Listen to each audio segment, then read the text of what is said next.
бақша сарсан, қарашы, біздің табиғат қандай тап-таза, ауамыз жусан, біз сондай бақыттымыз. Дұрыс айтасың, Қасқыр. Бұл менің қатаң тәртібімнің арқасында. Дала гүлденіп, дала жайқалып тұр. Жоқ, білесіңдер ме? Гүлденген орманда ағашты кесу, құстарды ату деген қастандық адамдардың өз қолымен жасалып жатыр. Жоқ, сенбеймін, мүмкін емес. Адам табиғаттың бір мүшесі ғой, бұлай болу мүмкін емес. Ендеше артынан еріңдер, бәрін көзбен көріп, құлақпен еститін боласыңдар. Дереу барып қастандықты тоқтатайық. Дұрыс айтасың, әйтпесе өзімізге зиян тиеді. Кетсек кеттік, не дұрыс? Орман еді, бір кезде жайқалған. Аң мен құстың әсем әні сайраған.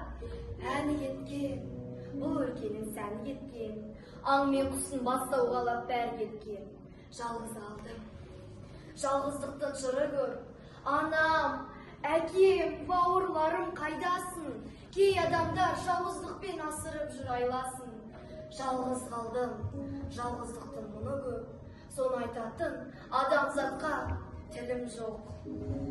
Ағаштығын ұмытты ғой өзі. Әке, бар ағашты өзіміз кесіп алдық қой. Мен жалғыз қайын қалды ғой, соны кесіп алайын. Әке, бұл әлі жас қой, өссінші, ол бала емес пе? Неге табиғатқа жақынлашып қалды? Заманы бізге жаны ашымағанда, біз табиғатты не үшін ойлау керекпіз? Отырған не жағын? Көп сөйлеместі араның арғылдасын.